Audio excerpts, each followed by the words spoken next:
Welcome to The Teacher's Story. I'm Jackie Scully. This is a podcast to elevate teacher voice. In this program, you will hear teachers sharing their journey into this profession and their ideas for education. I'm kicking it off Teacher Appreciation Week, which starts May 2nd. This is about honest, vulnerable, inspiring storytelling. It's a time and a space for teachers to share their ideas for the future of education. Teachers are beautiful beings who give their heart and soul to their community. They're innovators, they're inspirational, not only to children, but to the people around them. And they deserve to share their voice. So welcome to The Teacher's Story. Enjoy.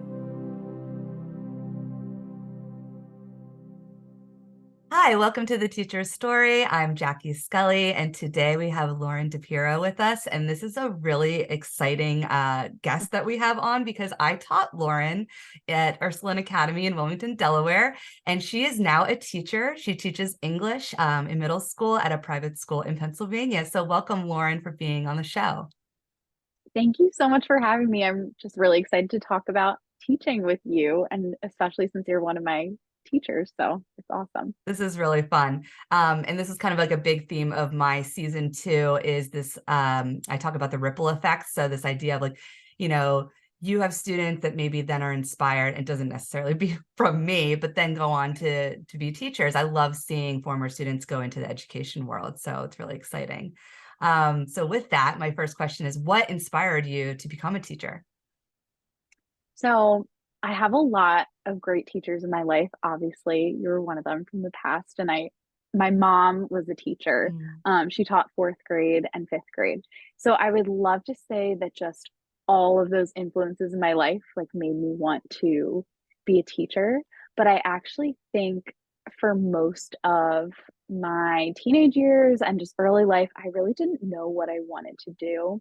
I always really liked school, but pretty much every subject I found really interesting. And I knew that writing and basically just looking at literature and reading, that those are really fun things for me, but I wasn't sure what that would lead me to do or if it would even be part of my career. But I think in college, when I eventually landed on studying English and I still wasn't sure what to do with it, I had a couple of experiences with interning that were so cool. They were sort of editorial based. So one was at a magazine, one was for like a marketing company. And I had so much fun, but I remember ending those summers and thinking like that was a lot of fun, but I don't think that I can spend 40 years doing that. And there was nothing wrong with it. Like I was writing a lot of blogs about like entertaining things like house decor or like brunch spots locally, which was really cool. And I was using writing, but it just wasn't like hitting the mark for me. So I think after a lot of just reflecting on what I wanted and how I wanted to feel at the end of a work day, I started thinking about like roles that I had loved. And I kept kind of going back to being a swim coach when I was a teenager and just helping kind of all ages, but just with their skills and, motivating them and talking them to get them through challenges they were having with either swimming or just life. And then in college, I was an orientation counselor and I felt really fulfilled doing that because I was helping people just feel comfortable. So just looking at those roles that I had and that feeling I got of like, this makes me feel a sense of purpose and I feel like I'm doing something impactful. I think that let me know that I was moving in the right direction. Not that I knew exactly what it would look like, but I felt like, oh, if I have these skills that I like with English and I love mentorship and, coaching and working and growing alongside people, this might be really good for me. And so far it has been. That's wonderful. And I think this is really inspiring for a lot of like young people in general, not even if they just want to go into teaching, because I think a lot of times we think by 18, we should know exactly what we want to do. I mean, Yeah. you were in my psychology class. Your brain is still developing until your mid-20s. So you're Mm-hmm. still developing, but you're still finding yourself, and it's okay to try a bunch of things on. So I like this story of, well, I did these blogs and I was writing really cool things about, local entertainment and food and whatnot. And you did some soul searching with that to feel like, well, is that something that will be fulfilling at the end of the day? Yeah. And you went back to your coaching and you went back to something where you focused on the feeling. I like that part because I think, Mm-hmm. again, this is a really good, advice for young people is that go back to like what feels kind of authentic to you, like what feels like I can do something bigger than just like a job and a salary, right?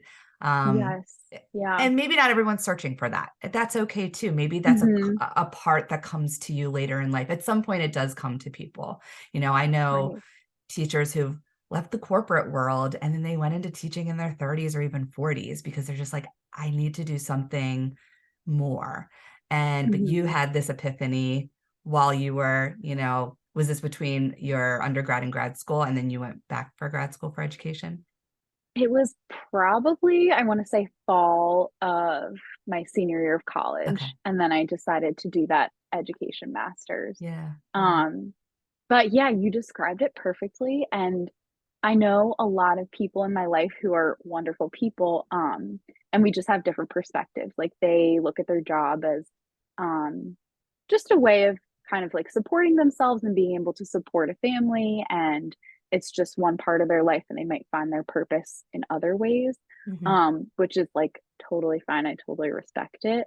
But for me, I knew that if I was going to be somewhere all day, I had to feel that like deeper purpose. Yeah. Um, as Absolutely. much as I almost like wished that I didn't want that because of the because of the whole salary thing, I was like, Yeah. oh, Yeah. I kind of wish I wasn't feeling pulled in this way. So I did have some resistance, but Mm-hmm. I'm glad that I kind of followed that feeling. Yeah, and we'll get into this as the next two questions that are kind of combined together, especially having resistance when you're like, and the pandemic is just beginning, and I have this Yeah. calling to teach, and it's going to be really difficult. Yeah, and that was really well said. Like, it's okay for people to have different goals or to have different sense of purpose, but I'm like right Mhm. there with you, Lauren. Like, I knew in high school, but it really hit me when I did my student teaching that because sometimes student teaching is where people are like, nope, this is not for me. And Yeah. then they completely change it. And that's where it kind of like sank in deeper that, oh no, this is something I want to do. Cause I looked at like that 8, 9 hour, 40, 50 hour work week. And I'm like, that's pretty much a good chunk of your life. And even if Yeah. you don't do it for the rest of your life, for like a good portion of it, you're giving your heart and soul to something. So I wanted that same feeling too, Mhm. and to feel purposeful and not just like, yes, I have a good lifestyle and then I do all these other hobbies, which again, that's great too. Yeah. And we'll come back around to that when we talk about education reform and ideas for that, because I do see us being in a moment where I think salary is going to dramatically increase into the future. Might not happen like next year or the next couple of years, but in your generation, like your generation of Mhm. teachers, will see that. Whereas like I haven't seen a lot of movement since I've been in it because now Mhm. there is this push and call for that because there are teachers that are leaving the profession, and you just also have so many baby boomers retiring. So like that combined with like people leaving out of the pandemic, they're going to have to do that. They'll have to address Mhm. the salary issue and keep up with inflation and everything Yeah. else. Yeah.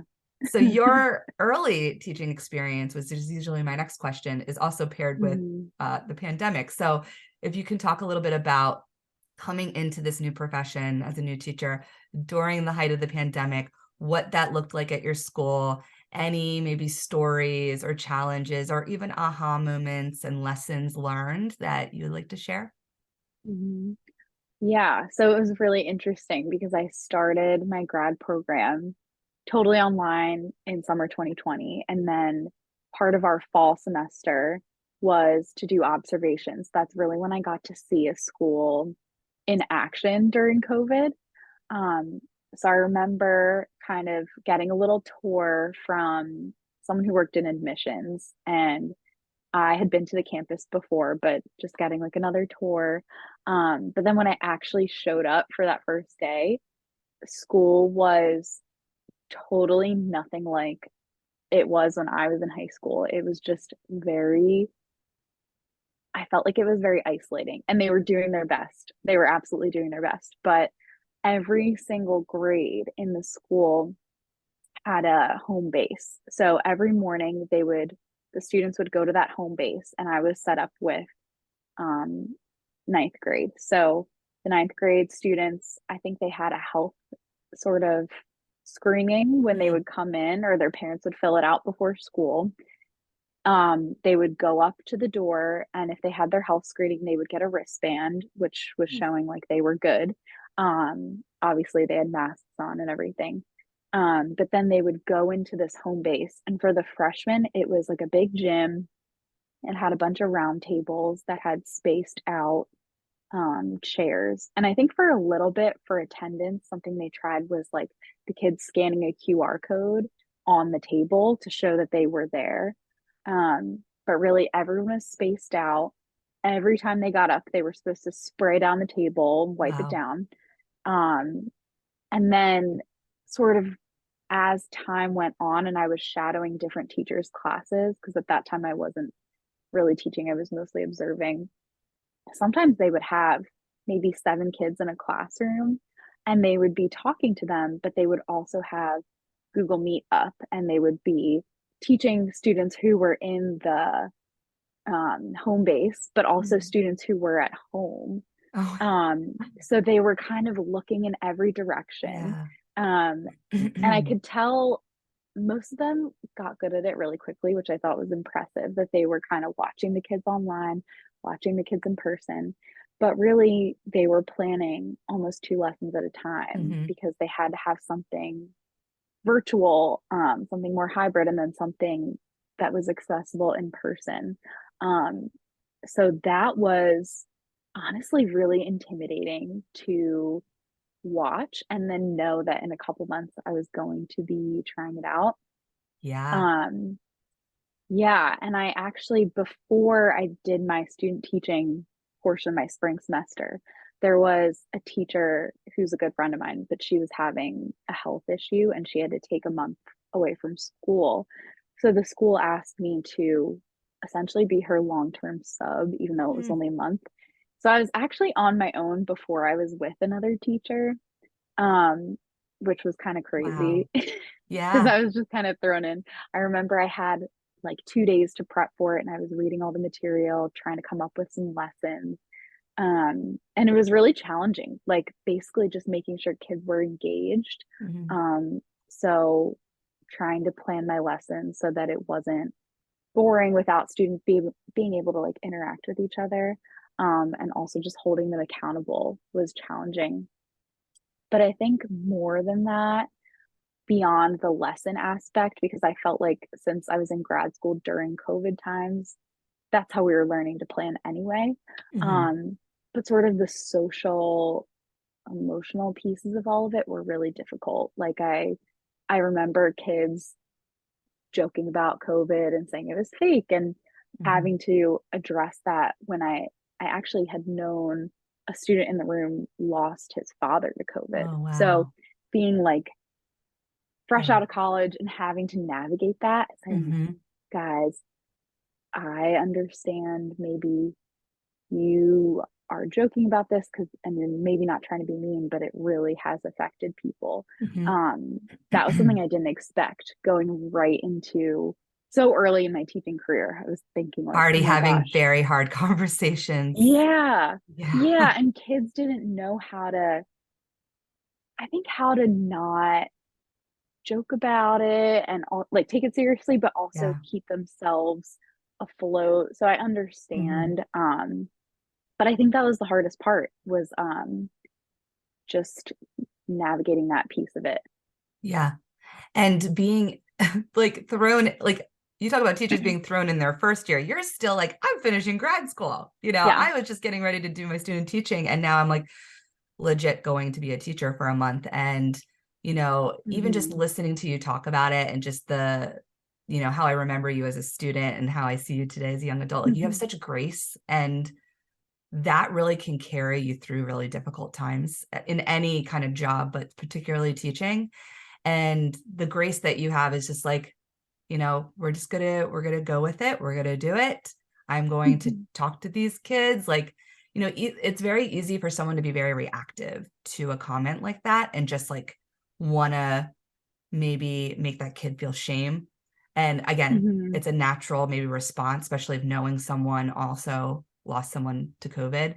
But to have a conversation of like, let's try to see these different perspectives and try to like do this in a place where we care about each other, like we care about this classroom and the people in it, and we don't know where everyone's coming from.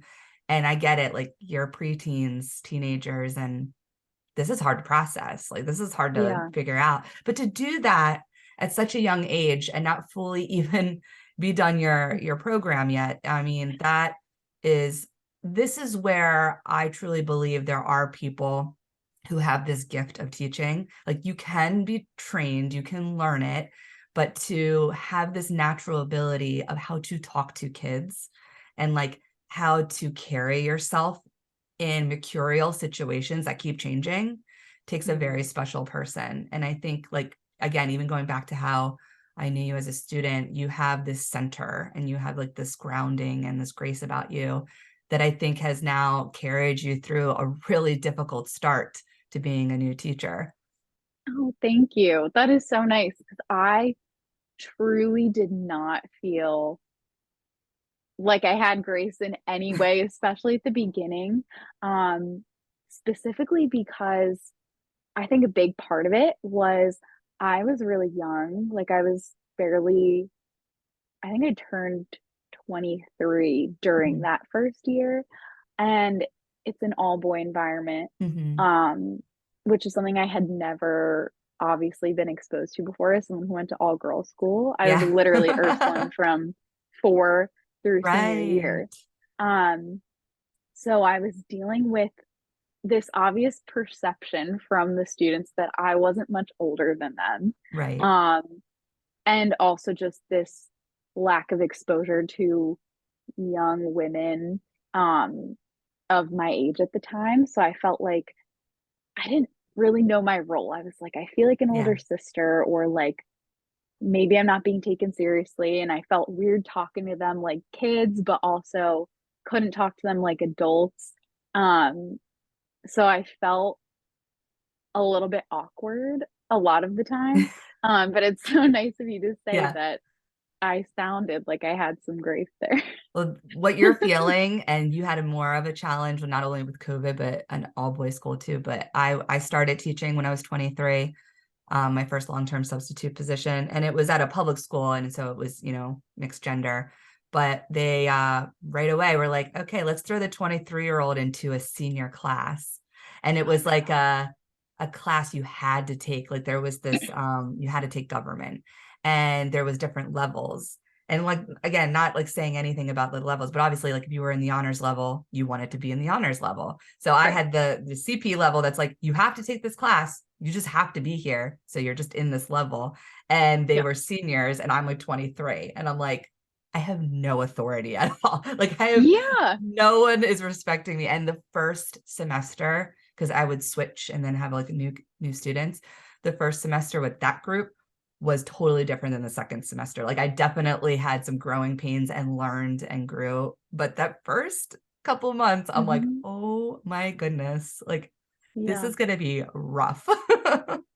Yeah, it's really weird. I remember observing a senior class like that first year, and the teacher said that I went to Villanova, and a kid in the class was like, "Oh, like, do you know so and so?" And I was pretty sure I knew the name, but I was like, "I'm not saying that. He's friends with this kid, and I'm just gonna feel like a child." So it is like really odd.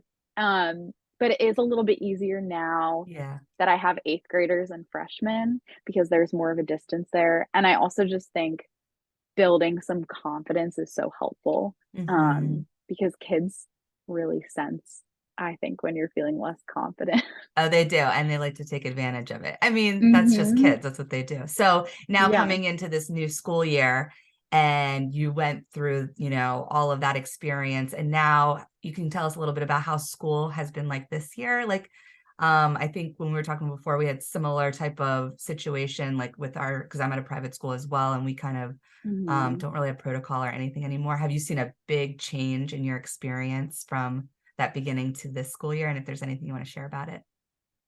Yeah. So school is pretty much, it looks like it did when I was in high school. Kids are in their classrooms, they're not wearing masks, they're free to gather and have big events like their pep rallies, their sports games, their dances, all of that. Um, and I can just feel, you probably feel the same way, but I can feel the atmosphere and the energy Mm, is just more positive and lighter. I think kids really, really missed being together yeah. and in an authentic way and not having to think about restrictions.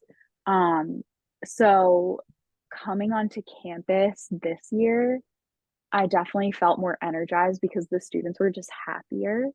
Um, I also think I felt more confident because last year was my first actual year and I had sixth and seventh graders, which was like very challenging just Hmm. with behavioral stuff. Hmm. Um, Especially coming that out was of like hybrid and all of that. Yeah. Yeah, because when kids are virtual, obviously they can kind of act up, but you can mute them and like they can mute themselves and it's all good. But I remember last year, my first in-person year, I was shocked by the fact that classroom management was my goal and on my mind way more than the content. Like Mhm. I think in grad school I thought so much about how I was going to deliver the content. And even student teaching, I had all these cool activities and I was like really diving in. And then last year it was more of just like, okay, I've got to get them to pay attention. I've got to get them to buy in enough to like Mhm. sit down and listen, and that was super challenging. But this year it's not like it's been totally easy. Like I have been warned by my teacher friends that the second year gets easier, but it's not like perfect. So don't Yeah. think you're totally messing up. But I think I felt more confident in my teaching, not necessarily the lessons, because I felt confident in my content knowledge last year too. Mhm. But I feel confident in how I communicate with the students and how I communicate with families. Um, I think last year there was a lot of me just thinking to myself, like, well, it's my first year. I don't really know anything. I should just listen to everyone else. Mhm. And there were other totally well meaning people at the school who would give me all this advice, but sometimes it was contradicting. The Yeah. advice was contradicting others' advice. And I would find myself like backpedaling. Like if Yeah. let's say I gave a kid a consequence for something, I'd find myself kind of being like, well, never mind, like we'll do something else. Or if I was going to communicate with a family, I found myself just like checking in with older colleagues and thinking like, well, what do I say? Should I really reach out? It was a lot of just like doubt and second guessing. Mm. Um, and this year, as much as some of those communication points can be awkward, um, especially just navigating like differences in background and opinion, and all of that gets really tied up with literature. Mhm. Um, and it's probably similar with social sciences as you would experience. I think that can be really Mhm. intimidating, having those conversations with people when there are a lot of feelings that come with them. Um, but now I'm getting more comfortable doing that and a little bit more confident in how I speak about those topics, while also like not, I think I've been better at not taking it personally when I get Yeah. Yeah. pushback Mhm. Mhm. from students or families. I think I've been Yeah. better at just taking a step back. That takes time too, because I Hmm. know, I mean, I even for myself, like, for the first few years of teaching, I think I took a lot of things personally from like, and I taught middle school, my first time teaching, like after that long-term sub with the seniors. Then when I was in Hawaii, I taught middle school and I was 7th and 8th grade. And it was a lot of classroom management. I mean, it was classroom management first, and you had to have that down. And then you could really go for the content and make really awesome projects and lessons and whatnot. But that's a learning curve when you first start in middle school. Middle school regular. Now, this is middle school coming out of COVID or coming out of hybrid. It was even more challenging. But I definitely would second guess myself a lot and feel same way, like constantly going to different colleagues and hearing different things as you move through like the first couple of years, and you're already kind of starting to like hone that now in your second year. It's kind of like following your intuition, like really following your gut. Another reason why I get frustrated for like, oh, anyone can teach. I'm like, not necessarily. Again, you have so many different things you have to do on your feet and in the moment, and you have to like constantly juggle what is the right thing to do. Also, like, what do I think is right? Am I following my intuition and like what I really truly believe education should look like? Being a humanities teacher, both yourself and myself, we're living in a very polarized time with content. There are people having conversations and arguments about what are we teaching and how are we teaching it, and like, are we, indoctrinating? I can't stand when I hear that. Are you indoctrinating these students? Like, no, I'm literally just teaching them the truth and about like different perspectives and identities, because that's a good thing to do. But yeah, it is a challenging time politically as well to be a humanities teacher. And so you have that as another challenge as well. But it's great to hear that you're already starting to feel confident in maybe not taking everything personally, maybe not second guessing as much. And that's just built over time. Do you have, because I like to think of maybe, and this will kind of lead into our last question too, like what needs to change or what needs to improve in education. But do you have a mentorship program at your school where you get a mentor teacher when you're a new teacher, either your first year or first couple of years, or I guess like if your department shares that kind of role as well?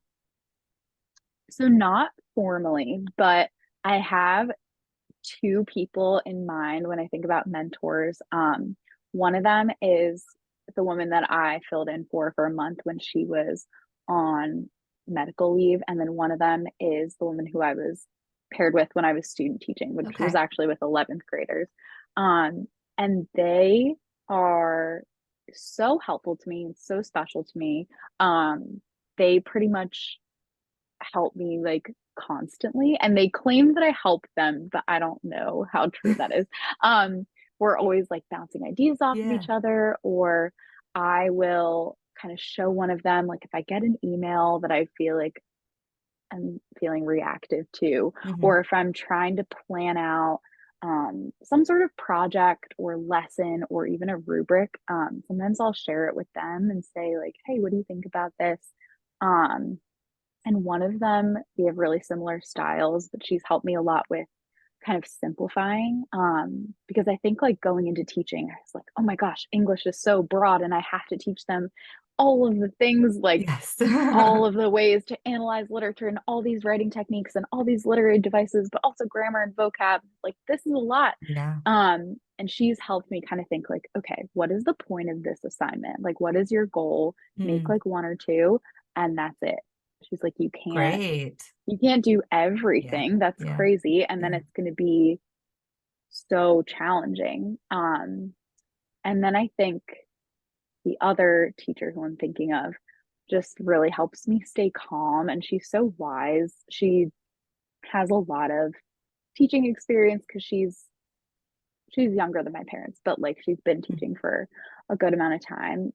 So she has so many resources, but she also just helps me kind of keep everything in perspective, and just to stay calm, which I can be very like overreactive sometimes. So they aren't my official mentors, but I would say I lean on them a lot. That's great. And I think that is wonderful to have those types of colleagues to go to. I think having a mentor, whether that is in a program that your school provides or finding that person in your department, sometimes it can be in another department as well, especially if you're just talking like pedagogy, like maybe in the humanities. Yeah. that you can bounce off ideas and feel comfortable to be vulnerable and say, hey, can you give me this feedback on this email or this rubric? Everybody needs someone to like have their back. Because if Yeah. you try to go in, especially being a new teacher, and not even just like new, like a young teacher, but if you're new to a new school or even maybe a new subject, or Hmm. sometimes it could be an older teacher, like an older person, but they're coming into teaching for the first time. I think it's great to find that support system. We do have it's not really like mentorship, but it's an orientation program at my school. And then you get paired with another teacher that they like to call super friends, because we're a friends school. Oh. So it's someone you can go to. It doesn't have to be in your department. I am a super friend to someone in my department, but it could be interdepartmental. So it could just be questions about the school culture, about the school itself, activities, events going on, and it could be like pedagogy too. But I think that's often when teachers feel like there's a lot of things that we could talk about in this last part with like education reform and just what needs to change. But when people feel alone, like if they feel alone in a school, in their program, and they don't have a lot of support, then it's Hmm. really hard to do this job. Like you cannot do Yeah. this job and be on an island. You just really, and that's why the pandemic was so hard, because we were kind of like forced to be alone, and it was really hard Yeah. to collaborate and get that advice. But you do need to have a support system. So I'm sure like these two teachers you go to, it makes a world of a difference, in your Hmm. day to day. Yeah. Yeah. And they also, I'm sure you have similar experiences, but a lot of times we'll talk about like our deeper purpose for teaching. Mm, And sometimes, like, if I'm having a hard day or they're having a hard day, like, I think it's easy to kind of struggle and think, like, why am I working at this school or mhm. why this job? But I remember sharing with both of them, um, just specifically because I don't know about your school, but mine is pretty homogenous. Like, it's basically, um, it's a very white school. It's very wealthy. It's obviously all male, um, and lots of like pretty conservative ideals. Mm, So for me, I started kind of struggling with that when I started mhm. there because I was like, am I helping anyone or really like would these kids be totally fine regardless? Mm, Um, but I've shared with those teachers that for me, like my purpose is that maybe these are kids who wouldn't be exposed to stories of people with different yeah. experiences from their own, like at all. Because maybe they don't have to. Not all of them, but like for many of them, they might just be able to kind of be in a bubble. Yeah. Um, so my challenge for myself is to get them thinking about others' experiences, even if they get a little, if they give me some pushback sometimes, or if Yeah. they get uncomfortable or don't understand. I kind of feel like it's extra important for Mm, a school like that to have teachers who are willing to like push the kids to think about things other than their own lives. So those teachers are really good at um, talking with me about that deeper purpose and kind of, I think, giving me a little reminder when, if it's just a stressful day. that's wonderful. I think those conversations need to happen more often. And we Yeah. lost it when everything was all about COVID protocol and technicalities. Hmm. You know, the reason I love education and been in it so long is like you can have these like deeper conversations with people. Like you tend to Hmm. work with people who are very introspective, who think about life, who think about, development and how we develop not even just children, but as adults and like our whole life purpose. And so when you can go Hmm. back to what am I really doing here?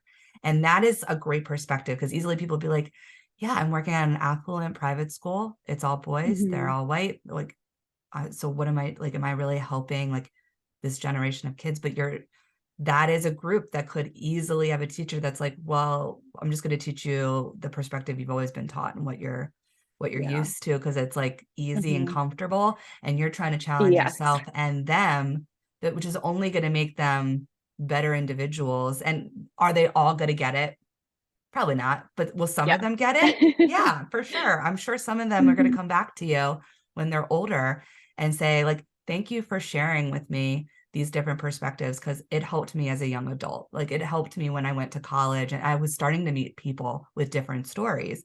And if they didn't have that experience in the classroom and then they get to college or wherever, workplace, they're going to get bombarded, with a lot of different, perspectives that they're going to be like, whoa, whoa, whoa, I'm not ready for this. Like, I don't know how to handle this. So that's a great way to think about it. And I've thought about that too, because I've taught in a Title I school in Hawaii. It was a poor immigrant community. I've taught in affluent public school in my long-term sub position in Pennsylvania. I've taught in a charter school in Philadelphia. And then I've taught in independent schools, and they're all vastly different. But at the end of the day, they are all kids. They are all teenagers. And I think the more we can help shape the way they see the world, is you're doing good work. Yeah. It's always a good feeling to come back to that. Like they all do have something in common. It's all younger people and they have their differences, but it's important to reach as many of them as we can. So it's a good reminder. Yeah. For my last question, my last part, I know you've only been in education a couple of years, but you have gone through one of the most difficult times in education as your first job and first experience.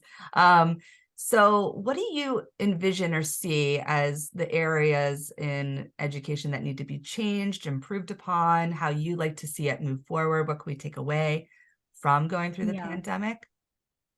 Yeah. So I think about this a lot, because I think teachers will talk about how we can do better or just how education can do better a lot. And I think one of the most important things that I think we could work on, and it could be my school, but I think it's a lot of schools, I think it's going to be really important to have stronger relationships between teachers and the people who are caring for students at home. Yeah.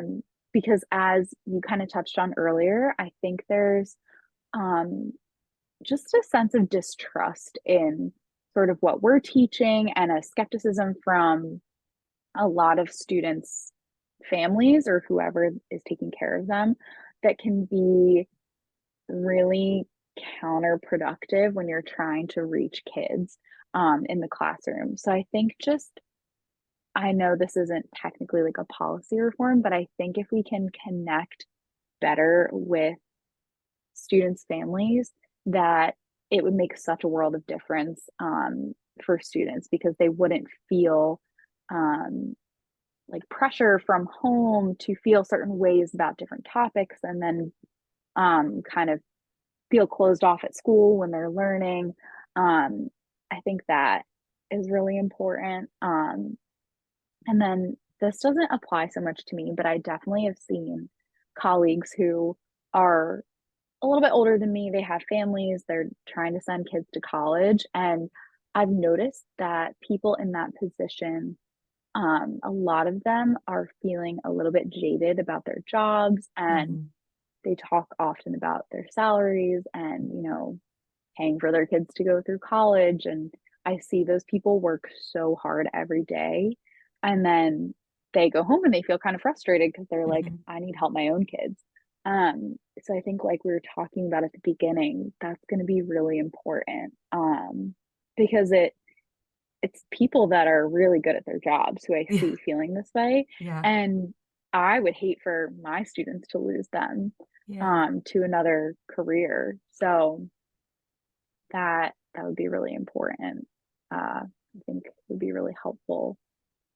Yeah, I think you nailed it with that. And especially, reflecting on you're a younger person, you're in a different kind of economic situation now, but you look at your life and you're like, I'm starting to really, find my craft, in this career. And, if it's 10 years down the road, nothing changes with salary or doesn't feel like an income where with inflation going up, or when you have maybe kids and you're thinking about college, like, is it going to be sustainable? Like, that's what's happening with a lot of people around my age is they're making the difficult decision and they're like in their late 30s, 40 years old. They've been in this career for 15 plus years, 10, whatever, 15 years. And they're like, I need to support my family. Like, and I need to see that there's going to be an increase over time to meet inflation, because where we're at now, it's just going to keep going up over time, and the way colleges cost and everything. So, I know there was a congressperson who just proposed a bill in Congress to set a minimum wage for teacher salaries at 60,000. So getting aid from the federal level. Of course, I think it needs to be tiered because each state's different. So like that minimum in like, say, a southern state would be very different than, say, New Jersey, New York, or even Pennsylvania, right? Because like the taxes and everything else is just dramatically different. But I mean, I'm in a more comfortable position in New Jersey, but I've worked in places where and I don't have kids now, but like if I did, it would be really hard, and you have to make those difficult decisions for your family, and you really care about your career, but your family's going to be your priority. Yeah. Right. Yeah. And And so I that has think to change.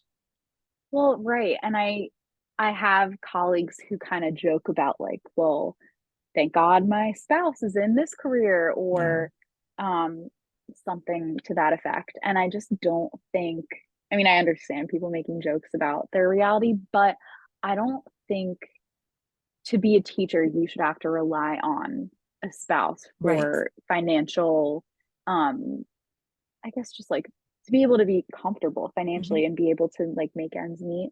And especially because teachers are a lot of times women, I think that is also really nuanced. Like we shouldn't be feeling like, oh, thank God my husband or boyfriend is in a different line of work because otherwise I wouldn't be able to do this. Like that's just not right. And I also think it's something that made me another thing that made me really think about teaching, because I was like, oh, I know that the salary is low and I don't know, like, do I want to feel like I'm relying on anyone else? Like I've always felt pretty like independent. So am I like not being a feminist if I'm if I'm a teacher, basically? Right. But really it is a challenging career, and it's it has dignity and it's meaningful, and it's I think it's very like technical, time consuming. You need to work hard. So people shouldn't feel like they can't have a professional life and be able to support themselves as teachers, because it is a lot of work.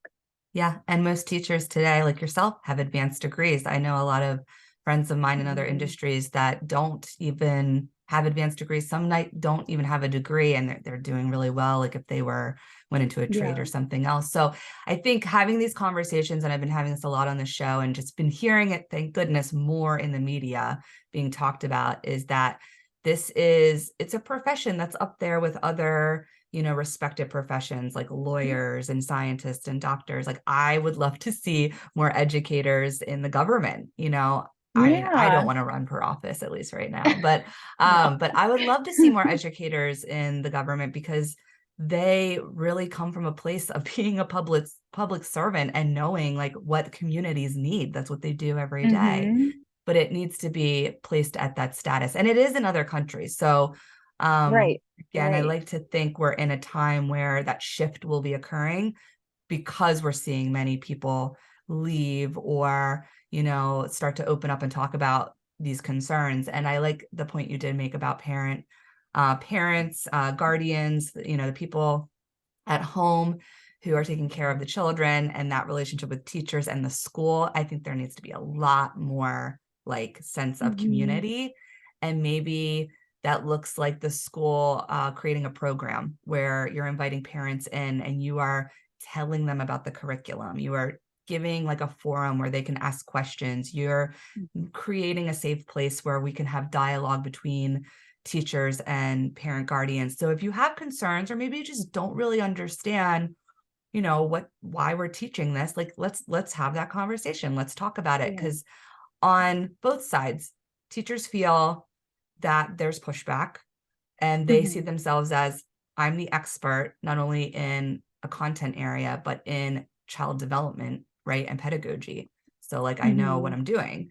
And then on the teacher's perspective, or the parents are thinking, but nobody's telling us anything. Nobody's like sharing anything with us. And we're just in the dark. And though they got a little glimpse of what kind of was being taught, when it was virtual. And then that's when parents started raising concerns because they're like, oh, I didn't know this is what was going on. And so I think that could be another opening of let's have more transparency and relationship building and truly bring those parent guardians into our schools, and not just for back to school night, right? Like, Yes. and parent conferences, like not 2 times out of the year. They need to, maybe there needs to really be this sense of, community forum of conversations. And that's hard to do. I know a lot of people are like, I'm not ready for that, but I think it would help. Yeah. I mean, I know at my school we have some pretty good parent partnership programs. But I just think if we had strong relationships with more of the families, then that kind of takes people off the defense of like you were saying, teachers thinking like, well, I'm the expert, you should trust me, you're not respecting me. And then parents thinking like, well, we're so in the dark. I think if you genuinely have a connection, people are more willing to put their guard down and say like, hey, where are you coming from? This is where I'm coming from. Let's figure it out. And people are more likely to realize like we are all just trying to do the best for these kids, and maybe we're thinking about that happening in different ways, but we have essentially like similar end goals. But that's hard to do when you again just talk to parents through conferences or back to school night. Like that relationship isn't there for you to kind of put the guard down and make it a genuine conversation where you're not battling. Yeah, absolutely.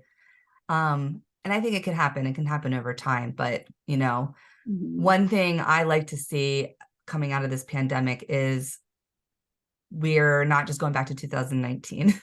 We have to learn from this time period. I think we can see some silver linings, right? And we're having these conversations, and I'm seeing more people have, in all kinds of industries, in social justice, in healthcare, right? Policing, all of these things are now being talked about, where I think for a long time they were kind of just being brushed under the rug. So we might just hopefully be at the beginning stage of that, and it will be better in the future. Yeah, we hope so, right? Well, I really appreciate having you on, Lauren, and this has been a great reunion, and just great to hear about your background and why you went into teaching and hear about your early experiences. And I think you're a great motivator for young teachers. So thank you for being on the show. Oh, thank you so much for having me. This was so much fun. It was great to just connect again and, talk beyond like the AP Psych days. Yes, for sure. Well, thank you so much and have a good day. You too. Bye. Bye.